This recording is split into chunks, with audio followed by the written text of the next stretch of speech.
Kemudian kita permisi ya Bu, saya akan lakukan palpasi di daerah suprapubik, yaitu di atas sifisis. Merabanya diulangi lagi. Sakit Ibu? Ada nyeri atau tidak? Tidak ada. Kamu sambil kalau ragu diraba lagi, ada benjolan atau tidak? Ketika tidak ada nyeri tekan, tidak ada benjolan, maka kita lanjutkan melakukan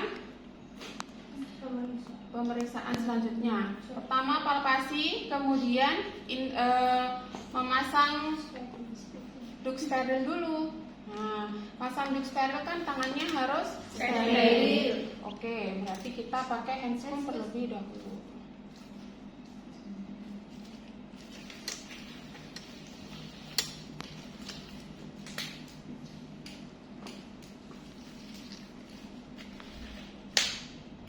Saya tuh bingungnya di checklist itu duknya tidak tertulis itu steril atau tidak. Karena kalau lihat di checklist masang duk kemudian pakai handscoon, berarti sistemnya duknya tidak steril harusnya. Nah, itu yang masih saya bingungkan. Untuk sejauh ini Bu Ira ngajarkannya kita anggap duknya steril aja dulu. Kemudian pasang duk steril di atas perut ibunya. Kemudian kita melakukan inspeksi genitalia eksterna. Kita kan nggak bisa melakukan inspeksi genitalia interna karena di dalam. Berarti yang kita lihat hanya eksternanya aja. Dilihat ada keputihan atau tidak, kemudian ada perdarahan abnormal atau tidak, kemudian ada kondiluma acuminata atau tidak. Sudah cukup itu saja yang dilihat. Ketika tidak ada, maka dilanjutkan tadi habis palpasi, inspeksi, kemudian lakukan palpasi kelenjar skin dan Bartolini. Palpasi kelenjar skin dan Bartolini itu pakai tangan kiri, bukan tangan kanan. Karena tangan kanan digunakan untuk mengambil spekulum. Jadi setelah kita palpasi, kalau pakai tangan kanan palpasi, megang itu sudah terkontaminasi, sudah nggak steril. Palpasi kelenjar skin dan Bartolini dipalpasi dari daerah atas ke bawah. Sakit Bu, nyeri? Enggak. Ulangi, posisinya dibalik tangannya ke atas. Sakit Bu, nyeri? Tidak ada. Pada bagian labia mayora minora itu yang kalian palpasi. Itu kelenjar skin sama Bartolini. Saya ulangi lagi. Palpasi kelenjar skin dan Bartolini. Sakit Ibu, nyeri? Tidak. Posisi tangan dibalik ke atas. Tidak ada nyeri, tekan pada kelenjar skin dan Bartolini. Kemudian dilanjutkan dengan pemeriksaan spekulum. Ingat, kalau megang spekulum kemarin sudah diajari pada pemeriksaan Pap smear sama IVA. Ibu jarinya ada di bawah pengunci, dua jari mengapit. Tangan kiri karena sudah terkontaminasi tadi waktu palpasi, melindungi perineum bagian bawah.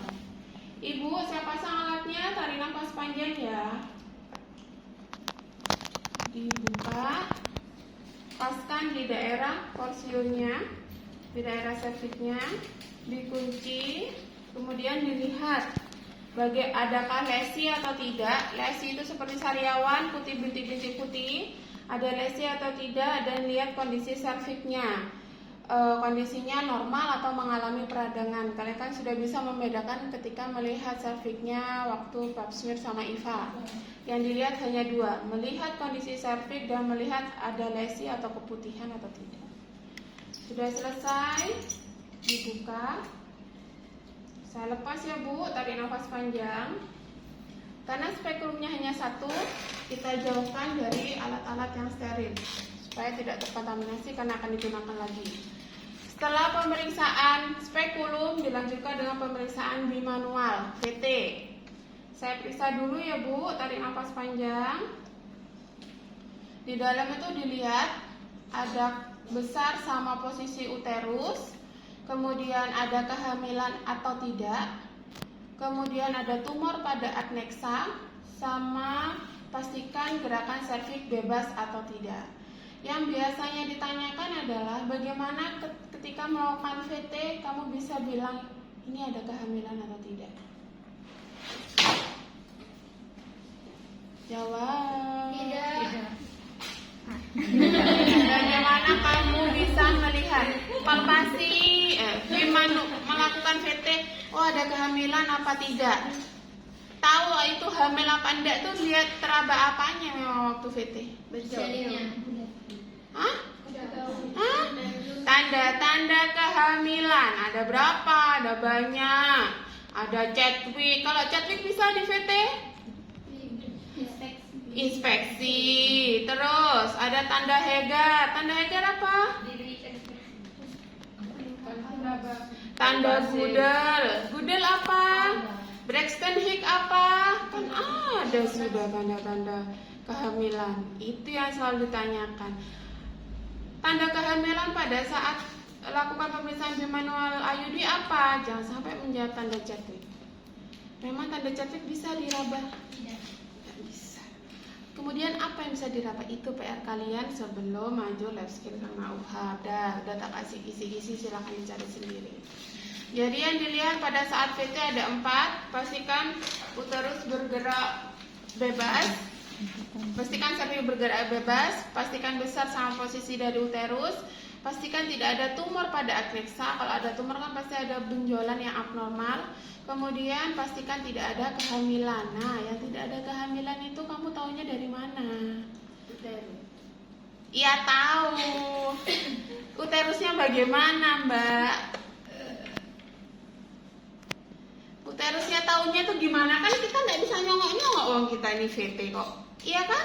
Besar. Kecuali kamu pada saat tadi pakai spekulum inspeksi. Oh, kalau posisi warna serviksnya berwarna merah kebiruan atau ungu kebiruan, berarti itu tanda Chadwick. Bisa dikatakan ibunya hamil. Itu kalau in speculo atau spekulum lah. Ini kan Bu Ira lagi bimanual, lagi VT. Kalau VT tanda apa yang dipakai pada kehamilan? Dicari antara tanda Gudel, antara tanda Braxton Hicks, atau antara tanda Hegar. Silakan dicari. Hegar itu apa? Chadwick itu apa? Tadi sudah ada. Gudel apa? Braxton Hicks apa? Ya. Sudah selesai, kemudian dikeluarkan. Kemudian, jika ada indikasi, maka lakukan pemeriksaan rektovaginal. Itu sudah ada tulisannya, tapi kita jarang. Kecuali memang ibunya anatomi uterusnya itu tidak fisiologis. Maka kita lanjutkan dengan pemeriksaan rektovaginal. Tapi jarang dilakukan.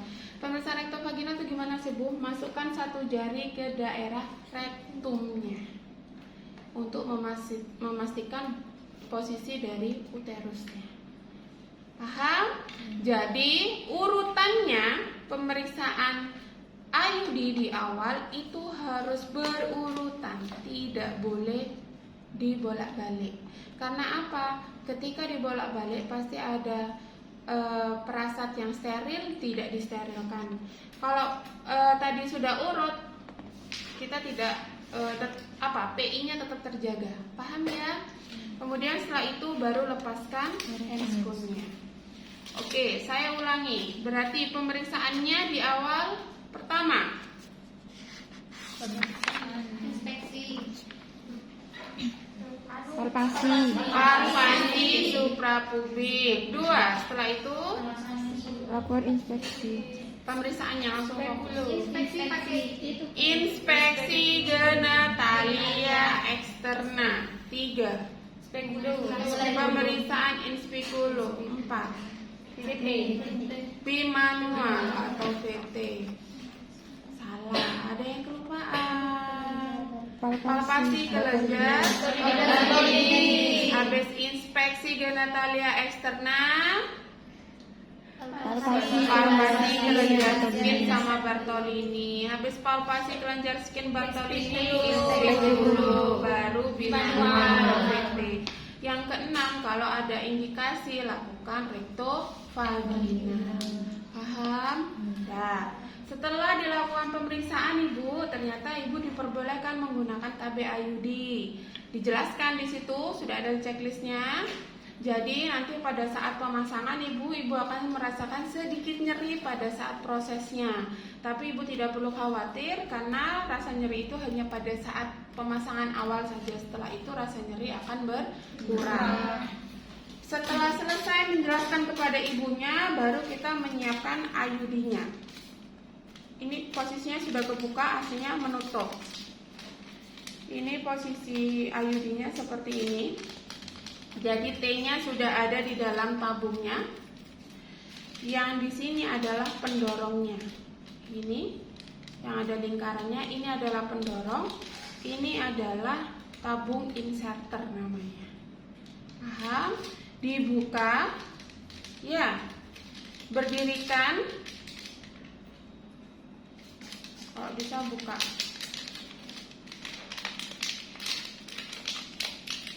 Kenapa harus hati-hati? Karena ini harus tetap steril. Kalau bisa, ininya diberdirikan dengan menggerakkan yang sini, ambil atasnya, tidak masalah, masukkan. Tutup lagi. Masukkan sampai notok ketemu sama ujungnya yang di dalam. Ketika sudah, saya butuh nyobain. Kalau ini nggak enak. Ini harus di tempat yang keras. Satu aja. Kamu buka lagi satu.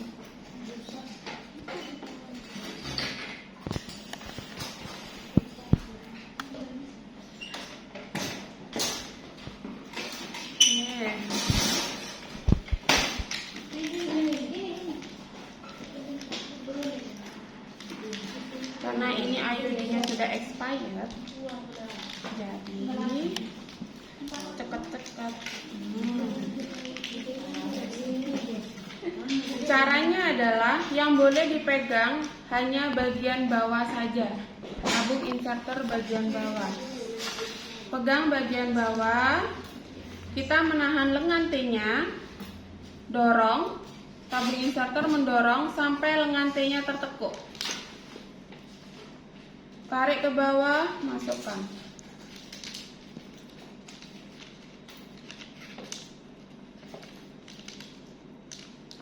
Ulang lagi, tekuk. Dorong sampai lengan T-nya tertekuk, tarik ke bawah, masukkan. Tidak masuk lagi.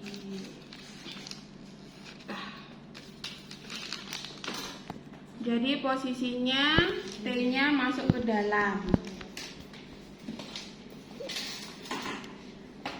Ini kalau mau belajar memasak, saya ulangi lagi.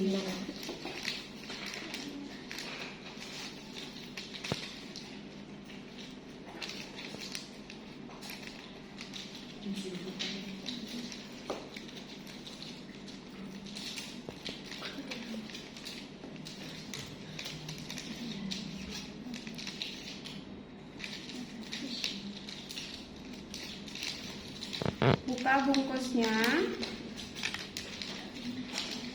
berdirikan posisinya, yang penting tidak bisa disentuh ya, dipegang, kemudian masukkan.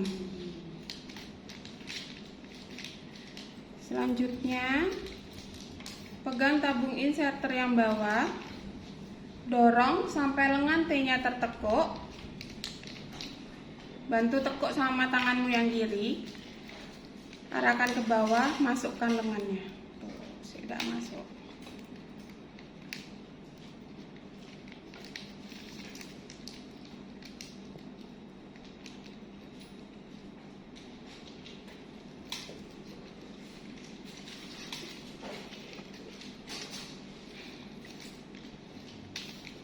Masuk ya. Terus pastikan posisi lengan biru dalam posisi vertikal atau horizontal sih kalau gini nih. Horizontal. Pokoknya dalam posisi tidur ya. Jadi posisinya seperti ini. Sudah, taruh di tempatnya. Biarkan, kemudian kita lanjutkan sama pemasangan IUD. Pakai handscoon.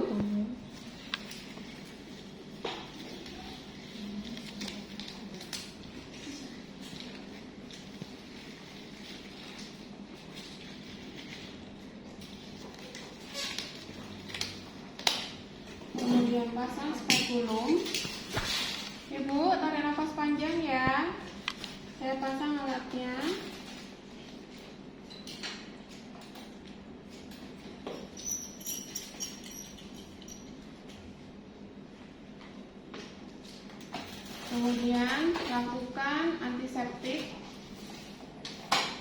dengan teknik no touch teknik, alias tidak boleh bersentuhan alat satu dengan yang lainnya. Supaya apa? Supaya ibu tidak merasa parno, di dalam itu ada bunyi apa sih kok sampai dikira ada peralatan dapur. Ya, itu namanya no touch, tidak boleh bersentuhan. Pakai kasa damper, jepit supaya tidak jatuh, celupkan ke antiseptik. Lakukan 2-3 kali secara memutar. Pokoknya posisi dari serviknya. Buang. Jepit lagi. Putar.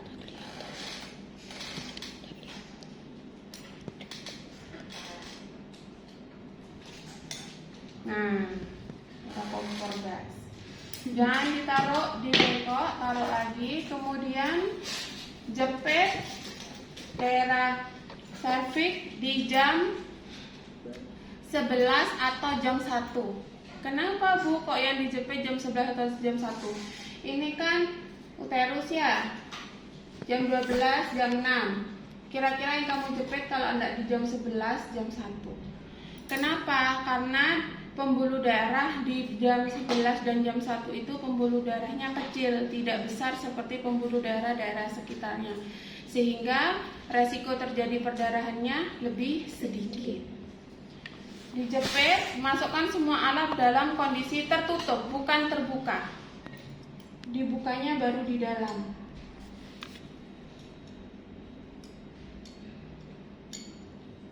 Jepit di jam 11 atau jam 1. Kemudian masukkan sonde uterus sambil kita meluruskan posisi dari uterusnya. Tanakulumnya juga diluruskan. Kemudian dimasukkan sampai teraba tahanan. Oh, sudah tidak bisa lagi. Ini ada tahanan. Kemudian dikeluarkan. Kemudian di sini ada angka kecil daerah sonde uterus. Di situ dilihat angkanya ada di angka berapa. Normalnya 7-8, ada yang 9 cm dari ini. Bukan senti sih, 7 atau 8 atau 9. Bu, taunya angka 7, 8, 9 dari mana? Dari antiseptik yang sudah kita oleskan tadi di awal. Jadi kan kita ngoleskan, ketika dimasukkan ada sisa antiseptik di sini, batas terakhirnya. Berarti ya itu sudah yang kita lihat. Paham ya? Kalau di sini sekarang bungkus IUD itu bermacam-macam. Kalau yang di sini tidak ada angkanya. Yang dibungkus yang tadi saya Bu Ira kasihkan itu sudah tidak ada angkanya. Tapi yang terbaru itu sudah ada angkanya. Jadi kalian sudah tidak perlu menempelkan seperti yang saya lakukan sekarang. Yang saya lakukan sekarang adalah karena di sini tidak ada nomornya, karena saya tidak tahu nanti bungkus yang kalian hadapi akan seperti apa. Jadi cara mengukurnya adalah misal saya ngambil 8 di angka 8. Patokannya adalah, mohon maaf, ini saya sentuh. Patokannya adalah garis biru di atas. Ya, titiknya dari situ. Taruh titiknya di sini. Kemudian dilihat 8 cm itu ada di huruf atau angka apa. Terserah yang ada di situ yang mau kalian lihat. Misal 8 cm-nya Bu Ira ada di huruf U dari TCU. Ini kan ada TCU. Nah, 8-nya ada di lurusnya U. Udah, yang penting itu jadi patokan dulu. Karena bungkusnya tidak ada angkanya. Paham ya? Oke, karena ada di huruf U, taruh di bengkok. Selanjutnya, karena tadi titiknya dimulai dari biru, Bu, handsku enggak apa-apa, tidak masalah. Yang penting tindakan steril sudah dikerjakan tadi. Kemudian kita arahkan dulu, dimulai dari titik awalnya, yaitu di garisnya. Kemudian pegang, paskan dulu di birunya. Cara mengaturnya, U-nya itu kan 8 tadi, berarti posisi tanda biru harus di posisi U. Caranya bagaimana? Tahan tanda birunya, ya, tahan tanda birunya. Biasanya ini yang banyak salahnya. Kemudian yang digerakkan naik turun itu adalah inserternya, bukan pendorongnya. Yang digerakkan adalah tabung inserternya, bukan pendorong. Kalau kamu menggerakkan pendorong, lengan T-nya lepas.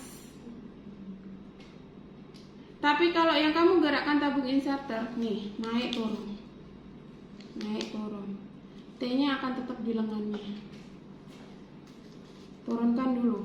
Paskan lagi. Oh, kurang. Tahan birunya, turunkan lagi. Paskan. Oh, kurang dikit. Majukan lagi. Oke, sedikit lagi. Oke, pas di tanda. Paham ya? Paham Ibu. Ketika sudah pas, lepaskan semua pembungkusnya, kemudian ambil.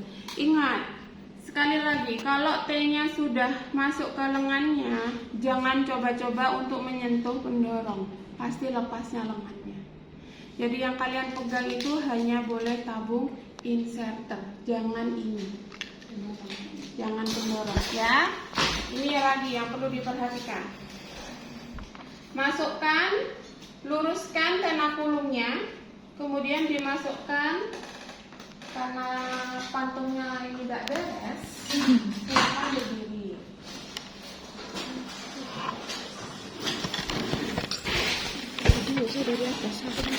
Dan ingat, masukkannya bukan seperti ini, tapi posisinya tetap tidur, tanda birunya ya.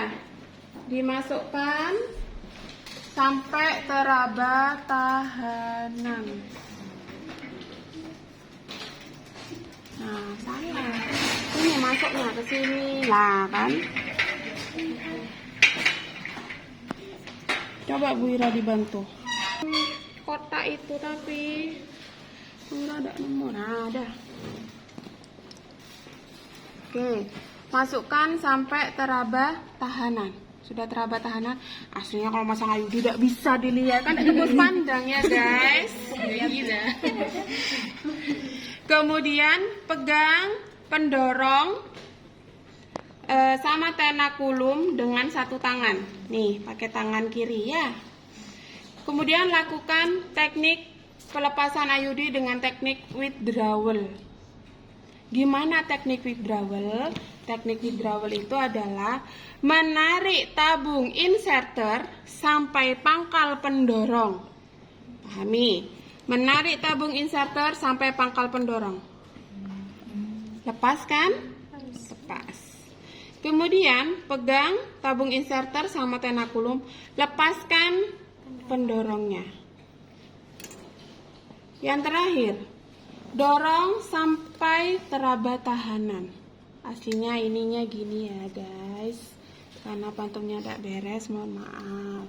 Nih, sehingga lengan T-nya tuh begini, begonong. Dorong sampai teraba tahanan. Ketika sudah teraba, oh kan pantesan. Ini ada yang kurang apa? Gunting. Gunting benang IUD besar nggak ada. Nah, nggak ada. Ini yang nyiapin alat emang siapa? Bu Norma apa kalian? JPJ. Saya. Bu Norma ada. Ada, Bu, sudah dicekkan sama Bu. Masa implan begitu alatnya tak beres. Terus kemudian jangan keluarkan semuanya. Pura-puranya ini adalah gunting benang IUD ya. Karena gunting benang IUD itu bentuknya panjang. Kemudian pegang, masukkan dalam kondisi tertutup, potong dengan panjang 3 sampai 4 cm. Potong, keluarkan. Jangan dipakai tampon-tamponnya. Kemudian baru dikeluarkan. Bu, kan sisa benangnya panjang, kan hanya dipotong 3-4 cm. Sisanya kemana? Keikut yang ada di dalam sini. Jadi tidak akan tertinggal di dalam situ. Yang tertinggal hanya IUD sama benangnya sedikit. Yang dipotong apa? Benang. Benar. Dia ada kepanjangan. Mana tadi itu Bu? Sini Bu. Kan ada benangnya Bu. Jadi disisakan 3-4 cm. Kan begini ya Bu ya. Kan Bu. Iya, sedikit. Nah, sudah kepasang ya Bu. Masukkan, potong, klep. Jadi sisanya keikut kita, keikut di tabung inserternya. Begitu. Baik. Ketika sudah selesai, lepaskan pena kulumnya. Ingat semua alat yang masuk dan keluar dalam kondisi tertutup. Karena bekas pena kulum pasti ada perdarahan, maka lakukan dab. Ditekan 1 sampai 3 detik. Ketika masih ada, boleh lakukan sampai 2 kali. Tekan lagi. Sudah. Kemudian taruh di bengkok. Kemudian lepaskan spekulumnya. Tarik nafas panjang ya Bu, saya lepas. Nah, jadi yang tersisa hanya ada ayudi dan benangnya sedikit. 3-4 cm seperti itu. Sudah selesai, bereskan alat.